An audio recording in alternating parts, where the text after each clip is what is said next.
Bonjour et bienvenue pour cette présentation sur la médecine chinoise. Cette pratique est plutôt vieille puisque on retrouve des vestiges datant d'il y a plus de 3000 ans. Initialement pratique chamanique, elle s'est développée avec l'expérimentation de nombreuses générations et au fil des siècles, elle a donné ce qu'on appelle aujourd'hui la médecine chinoise. Alors il y a 5 grandes branches qu'on peut retrouver dans cette science particulière et empirique. D'abord, vous avez la diététique chinoise, la base de la médecine, vous le savez, c'est l'alimentation. Ensuite, l'acupuncture, ça c'est ce qui est le plus connu chez nous. Le travail par les plantes et tout ce qu'on a sous la main, qu'on appelle la pharmacopée. Le travail par le massage, qu'on appelle le tuina. Et puis le qigong thérapeutique, qui est un ensemble de postures ou de soins directement appliqués par le praticien au niveau du travail énergétique.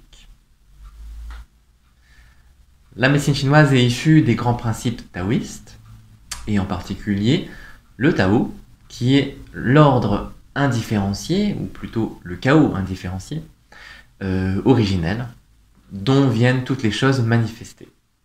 En particulier, les deux grands principes, deux grandes énergies de notre univers, le yin et le yang, souvent yin-yang, qu'on représente sous la forme du symbole du Taijitu, qui est l'unification de ces deux grands principes qui vont se fondre de nouveau dans le Tao, mais qui, en se divisant en énergie, vont donner les manifestations qu'on appelle notre univers. Alors, de ces deux énergies, yin et yang, on va avoir l'apparition de 3 royaumes qu'on appelle le ciel, le domaine de l'homme et la terre. Et ces 3 royaumes vont donner naissance à tous les autres êtres qui sont ce qu'on appelle les 10 000 êtres, c'est-à-dire tous les objets, tous les êtres vivants de notre cosmos. À partir de cet enchaînement, eh bien, on va décrire une manière de travailler, d'approcher le corps de manière médicale. Selon la médecine chinoise, il y a une énergie vitale qu'on appelle le qi, qu'on peut traduire par souffle, dont l'idéogramme, comme vous le voyez ici, est représenté par un grain de riz en train de chauffer dans une marmite et dont la vapeur s'échappe. Alors c'est pour ça que j'aime bien traduire qi par souffle plutôt que par énergie, puisque c'est quelque chose de subtil, qui échappe un petit peu à l'appréhension, à la saisie, mais dont la manifestation peut se sentir. Par exemple, lorsque vous voyez les branches d'un arbre bouger selon le vent, eh bien c'est le qi qui va amener, sous la forme du vent, des mouvements d'air, un flux et faire bouger, s'agiter l'arbre.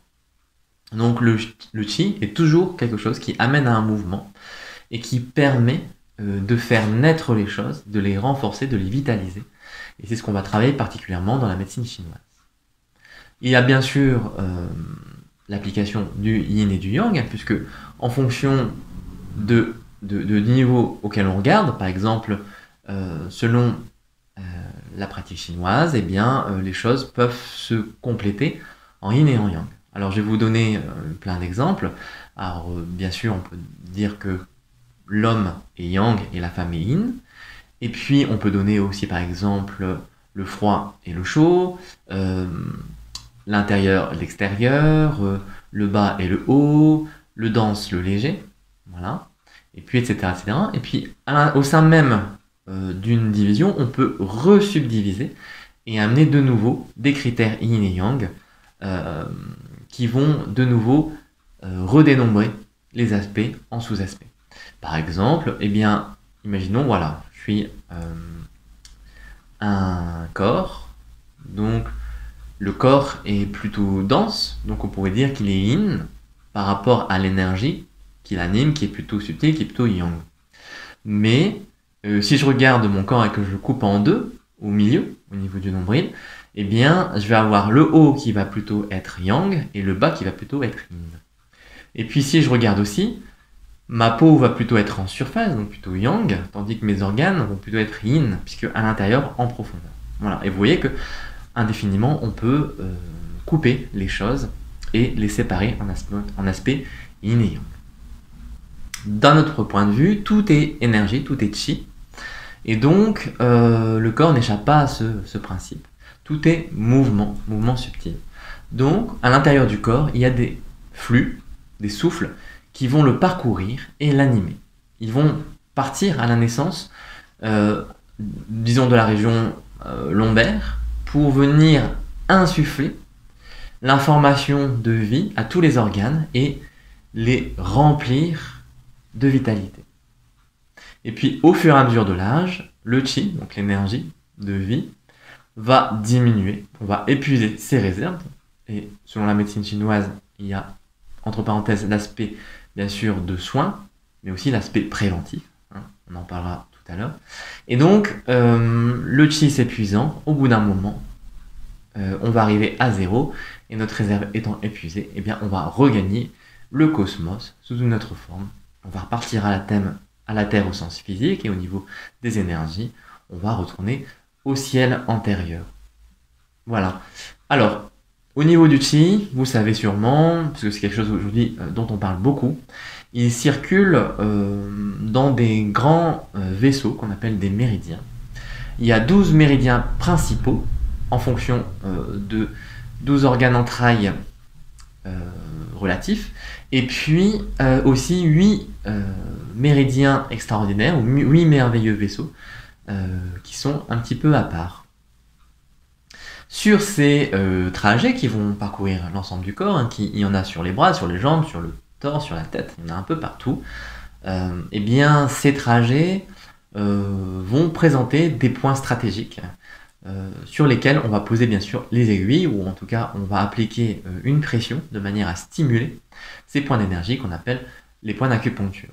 Donc ces zones particulières vont regrouper des croisements ou vont correspondre à une stimulation nerveuse ou en tout cas énergétique de l'organisme et vont permettre de regagner, de revitaliser, de retonifier ou de disperser le chi de manière à l'équilibrer et à le rendre harmonieux à l'intérieur de nous. Chaque douleur et chaque symptôme, chaque déclenchement de maladie va être produit, même un accident va produire ou être produit par un blocage d'énergie, c'est-à-dire que à un endroit, il y aura une accumulation de chi. Et en soulevant, en libérant cette accumulation, eh bien, on va supprimer la douleur. Donc, le travail de l'énergéticien, du praticien médecine chinoise, ça sera de lever les stagnations pour ramener la circulation, la fluidité du chi à l'intérieur du corps. Alors, il y a un deuxième point, en plus des blocages, et souvent aussi en amont, il y a souvent un vide d'énergie.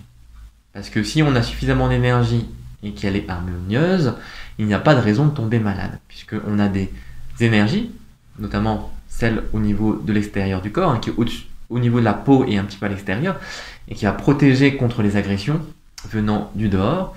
C'est cette barrière qu'on appelle le Wei Qi, qui correspond aussi un petit peu à la puissance du poumon, et qui va nourrir une barrière protectrice contre les agressions extérieures et les énergies extérieures. Eh bien, si cette énergie est un petit peu défectueuse, qu'il y a peut-être un vide à un endroit, on va laisser passer un petit peu tous ces énergies, disons, négatives qui vont pénétrer tout doucement à l'intérieur du corps. Donc, en comblant les vides d'énergie, on se permet de se maintenir tout simplement en bonne santé. Et puis, lorsqu'il y a un dérèglement, un blocage, eh bien, on va essayer de lever par une des 5 branches de la médecine chinoise, où souvent on va les mêler, on va essayer de réharmoniser, refluidifier, retonifier. Donc, à partir du moment où on détermine l'origine, là où les origines de notre problème, on va pouvoir agir dessus. En fonction du choix du praticien, on aura affaire à du massage, à l'acupuncture ou à la pharmacopée. Voilà. Ce n'est pas forcément mieux l'un ou l'autre, hein. Comme je le disais, même souvent ils vont se mélanger, mais c'est plutôt fonction du thérapeute qui va choisir ce qui lui semble le plus adapté et qui peut-être aussi en fonction de ses préférences personnelles va choisir l'une ou l'autre possibilité. Alors, il y a plein de manières de poser un bilan énergétique en médecine chinoise. Donc la première chose, bien sûr, c'est l'observation.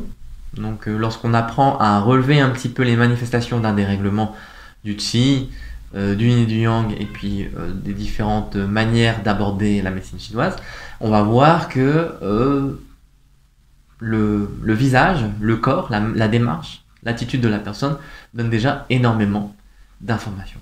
Par exemple, au niveau de la couleur, si la personne est pâle ou bien au contraire rouge, si elle a des tics nerveux ou bien si elle parle rapidement ou très lentement, si elle a une démarche sûre ou plutôt hésitante. Ce sont des critères qui vont nous donner une information à propos du statut de certains organes ou en tout cas du niveau énergétique de la personne. Ensuite, bien sûr, il y a la fameuse prise de pouls, hein, c'est-à-dire au niveau du poignet. Alors, c'est pas le même pouls qu'en médecine occidentale. Ici, on va la prendre plutôt sur enfin, par rapport à votre poignet, hein, c'est ici, de chaque côté. Hein. Voilà, on va prendre le pouls. Par rapport à différentes informations liées à la circulation du qi dans les vaisseaux sanguins. Et il y a des points spécifiques, des locations spécifiques sur le poignet qui vont me permettre de ressentir l'état des méridiens, l'état des organes et l'état général de la personne.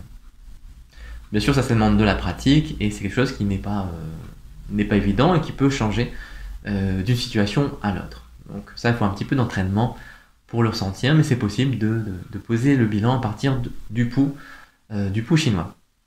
Et ensuite, on va passer à l'interrogatoire, c'est-à-dire qu'on va poser des questions à la personne en fonction de ce que l'on pressent, de ce que l'on devine dans sa situation et les origines du problème. On va tout doucement affiner l'interrogatoire pour que la personne nous donne les réponses appropriées.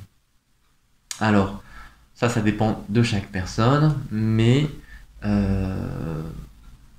souvent, les questions posées vont concerner bien sûr l'alimentation, le sommeil, l'état d'énergie global, et puis pour les femmes, tout ce qui concerne bien sûr les cycles menstruels, et puis les douleurs que l'on peut ressentir, les lourdeurs, et aussi certaines manifestations ponctuelles comme des maux de tête, des douleurs articulaires, des douleurs erratiques. Voilà.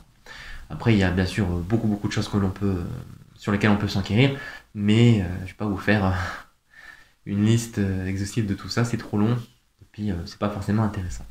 Mais donc, avec tout cet ensemble, vous voyez que déjà on a une panoplie de manières de pouvoir comprendre un petit peu l'état de la personne, et à partir de là, on va le mettre en liaison avec l'état énergétique. C'est-à-dire qu'on va regarder au niveau des organes et de l'énergie de ces organes qui passent par les méridiens, quels sont les problèmes. Est-ce que c'est au niveau de l'organe, au niveau énergétique? Est-ce qu'il y a une rupture au niveau de la circulation de l'information? Est-ce que c'est plutôt au niveau matériel, plutôt au niveau du qi? Est-ce qu'il y a un impact au niveau émotionnel? Bon, bien sûr, tout est lié, donc souvent il y a un impact émotionnel. Est-ce que ça vient d'une origine psychique? Ou est-ce que ça a été un choc, un accident physique? Ou est-ce que c'est un ensemble? Est-ce que ça peut être aussi lié à la lignée génétique? Et donc on va aller voir dans l'énergie ancestrale, tout ce qui est un petit peu qui provient de nos aïeux et puis de notre culture ancienne, profonde, de l'inconscient.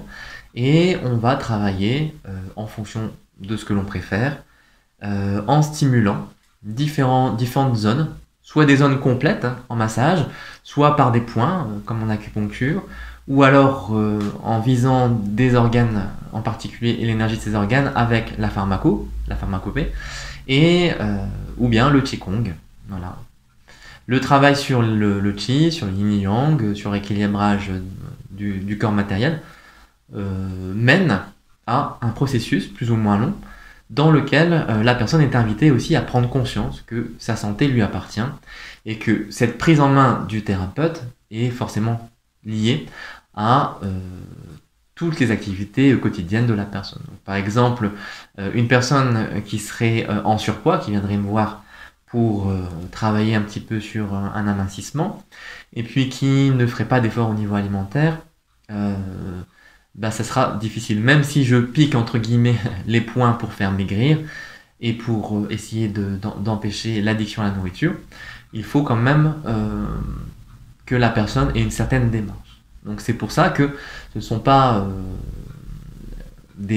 pas une approche magique, mais elle fonctionne très bien dans la mesure où la personne est aussi partie prenante de l'effort. Le thérapeute ne peut pas tout faire tout seul. Par contre, il y a des moments où on va pouvoir gérer, effectivement, donc je parlais des addictions, des choses au niveau inconscient. Et donc on va pouvoir aider une personne qui a déjà une démarche, on va pouvoir l'encourager et lui permettre de relâcher plus ou moins rapidement toutes les forces addictives qui l'empêchent de s'équilibrer. Et puis, sur les aspects émotionnels et mentaux, il y a pas mal de choses qu'on peut travailler. Par exemple, il y a des approches au niveau du scalp, au niveau de la tête, qui vont pouvoir déverrouiller, puisqu'il y a aussi des liaisons qui se font au niveau du cerveau, et qui vont libérer au niveau aussi du système nerveux des tensions, des blocages, aussi bien au sens physique que énergétique, qui permettront à la personne de se sentir mieux et donc de pouvoir maintenir un certain rythme dans son effort de progression et lui permettre d'avoir certaines prises de conscience et de redynamiser son envie de s'en sortir, de sortir du problème qui la tourmente, on va dire. Donc à partir du moment où les choses sont pointées correctement et la personne avec le thérapeute, le soutien du thérapeute ressent quand même une certaine amélioration, et bien en général on va pouvoir pousser l'effort jusqu'à un seuil plutôt satisfaisant. Et si ce n'est parler de guérison, on pourra parler de soins, c'est-à-dire de soutien à la personne qui vont permettre de soulager de douleurs ou bien d'aller mieux personnellement, au niveau émotionnel, au niveau psychologique. Le travail de la médecine chinoise, c'est vraiment de tout rééquilibrer. Donc ce n'est pas seulement au niveau physique, pour des douleurs lombaires, pour des sciatiques ou pour des maux de tête, c'est aussi pouvoir aider dans la vie. Et une personne qui serait un peu en burn-out ou qui ferait des dépressions ou qui aurait des problèmes, je sais pas, par exemple d'irritabilité ou bien qui ne s'en sentirait pas dans une relation affective, professionnelle, peut également consulter un praticien en médecine chinoise, puisque je pense qu'il y a quelque chose à faire dans ce domaine. Bien sûr, comme toute approche thérapeutique, il y a des limites, mais ces limites ne sont pas liées forcément à l'art en lui-même, mais plutôt à la situation de la personne, parce que parfois il y a des gens qui aussi, malgré toute l'aide qu'on leur donne, ne prennent pas la main tendue. Et de l'autre côté, il y a peut-être aussi les capacités entre guillemets du thérapeute, bien qu'il fasse de son mieux, il y a aussi une limite à sa connaissance et à sa pratique, à son expérience. Donc, même si on fait confiance entièrement à cette médecine, on peut voir que, bien sûr, ce n'est pas forcément une baguette magique. Par contre, on peut trouver peut-être réconfort dans cette approche alternative lorsqu'on a essayé d'autres choses et que ça n'a pas fonctionné. Et inversement, on peut essayer la médecine chinoise et puis après aller voir ailleurs si on considère que ce n'est pas suffisant ou que ça ne fonctionne pas. D'une personne à l'autre et d'une situation à l'autre, comme je disais, ça peut fonctionner ou ne pas fonctionner. Alors, par rapport à l'approche de la médecine chinoise, par rapport à l'approche de la médecine chinoise telle que je la considère aujourd'hui, peut-être vous le savez, mais je ne pratique plus les aiguilles, mais je fais tout manuellement parce que je préfère, disons, l'aspect plutôt Qigong énergétique. Donc, je peux vous décrire un petit peu chaque branche. Donc, dans le travail d'acupuncture, vous savez, on va utiliser les aiguilles, ce qui fait un petit peu peur aux gens, mais en général, si on s'y prend bien, la plupart du temps, on ne sent rien, il n'y a aucune douleur. Après, bien sûr, il y a certaines stimulations qui sont un peu fortes, mais ça, il faut des fois savoir prendre un médicament un peu douloureux pour pouvoir se soigner. Et puis, il est parfois important de stimuler un petit peu l'énergie, et donc on va travailler un petit peu l'aiguille. Donc ça peut aussi être un petit peu, ça peut être un petit choc électrique, une sorte de coup de jus, un peu boostant, un peu revigorant on va dire, mais rien de bien grave on va dire. C'est quelque chose qui fait du bien à l'organisme globalement. Donc pour booster le chi, parfois on va travailler l'aiguille.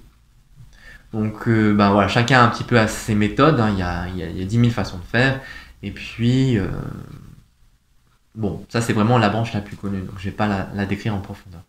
Par contre, tout ce qui est pharmacopée, bon là ça c'est pas trop mon domaine, mais c'est vraiment très efficace. Par contre, c'est beaucoup plus exigeant que l'acupuncture, puisque on donne quelque chose à la personne qu'elle va ingérer, et donc c'est comme tout médicament, toute chose thérapeutique, c'est quelque chose qui est à utiliser avec précaution. Et donc il faut vraiment bien maîtriser toute la théorie, l'approche du bilan énergétique pour savoir bien doser et savoir donner les substances appropriées. Mais sinon, lorsque la personne maîtrise cette branche, eh bien, de la pharmacopée, eh bien, elle peut vraiment aider la personne dans des cas compliqués. Parfois, en acupuncture, on va trouver que c'est difficile lorsque la personne n'a pas beaucoup d'énergie de la rebooster. Donc on a le choix, soit on va intervenir avec la pharmacopée, soit avec le Qigong, puisqu'il va falloir revitaliser l'organisme, puisque lui est en déperdition. Et on peut donc recourir à la pharmacopée lorsque ça semble trop difficile avec les aiguilles. La troisième branche que je pourrais évoquer, eh bien, c'est le massage, hein. Ça c'est quelque chose qui me parle plus. C'est travailler sur des étirements, des détentes au niveau des fascias, des tissus, des remises en mouvement des articulations, qui peut se rapprocher de mouvements de kiné ou d'ostéopathie parfois, qui vont permettre de libérer les tensions et donc les blocages énergétiques, et vont faire raffluer le sang et le chi dans les zones qui sont en manque. Ça permet également de faire un massage détente, parce que souvent ça fait du bien, et donc ça calme. Et si la tête et le mental sont bien, ça va encourager les processus de guérison. Voilà. Donc le massage, c'est quelque chose qui n'est pas négligeable. Et puis on voit aussi, hein, si on pratique au niveau du dos, vu qu'il y a pas mal de nerfs qui sont attachés au niveau de la colonne, eh bien on va pouvoir libérer énormément de tension, et ces nerfs étant reliés au fonctionnement des organes, on va pouvoir aussi récupérer sur pas mal de pathologies. Donc le massage, c'est quelque chose qui n'est pas négligeable du tout. C'est pas simplement du bien-être, bien que ça soit aussi une conséquence très agréable. Voilà. Le travail, qu'est-ce que j'ai pas dit? Ah oui, la diététique aussi. Ça c'est aussi assez pointu, parce que équilibrer l'alimentation, et ça c'est quelque chose qui est assez différent de chez nous, hein. C'est pas la diététique selon nos perspectives, c'est la diététique selon l'énergétique. Donc on va travailler sur les saveurs, on va travailler sur les énergies chaudes et froides des aliments, et sur leur action énergétique. Donc ce n'est pas au niveau nutritionnel classique, au sens biochimique, mais plutôt au niveau de l'action énergétique. Voilà. Donc la diététique, c'est aussi quelque chose dans lequel je ne m'aventure pas trop personnellement. Je préfère laisser ça à d'autres personnes, parce que, comme je disais, c'est quand même assez pointu. Mais c'est hyper intéressant, hyper riche, et ça fonctionne aussi très très bien, ça. Puis le dernier domaine, qui est vraiment plutôt mon dada, c'est tout l'aspect Qigong. Bon, je dis Qigong, puisque sa partie Qi, vous savez, hein, le souffle, l'énergie vitale, et Gong, ça veut dire exercice, donc exercice du Qi. Et donc, c'est l'application de postures. Donc, soit on donne à la personne des mouvements ou des attitudes fixes à tenir pour pouvoir revitaliser le corps. Donc, ça dépend de son état, hein. Le Qigong, c'est pas forcément debout, ça peut être assis ou allongé selon l'état de la personne. Et puis, de l'autre côté, le thérapeute peut également appliquer lui-même, un peu comme dans le magnétisme et dans la plupart des soins énergétiques, et stimuler en touchant ou à distance le chi de la personne. Donc en fonction des principes de la médecine chinoise, souvent bien sûr, hein, le pratiquant de Qigong va venir faire circuler l'énergie de la personne, et voilà, revitaliser l'ensemble. Donc ça, c'est plutôt ce que je propose aux gens, issus de mon expérience de la médecine chinoise. Bien sûr, ce n'est pas que ça, comme vous le savez sûrement. Je suis plutôt énergéticien magnétiseur, et j'utilise bien sûr certains principes de la médecine chinoise dans mes séances, mais pas que. Par contre, c'est vrai que ça sert énormément, comme je vous le disais en milieu de vidéo, par rapport au bilan énergétique.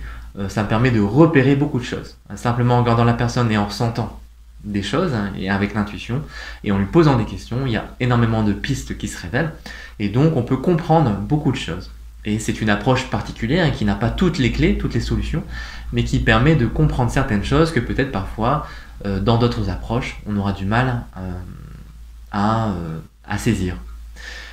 Voilà, pour ce tour d'horizon de la médecine chinoise. Bon, bien sûr, c'est quelque chose d'un petit peu succinct, même si ça a déjà duré un petit peu longtemps.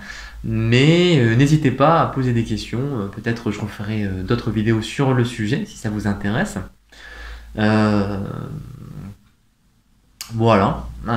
Peut-être que j'ai laissé des imprécisions ou je ne suis pas, comment dire, un connaisseur parfait de la médecine chinoise. Donc si j'ai fait des erreurs, comme on dit, vous pouvez toujours apporter votre grain de sel. Voilà, il n'y a pas de mal.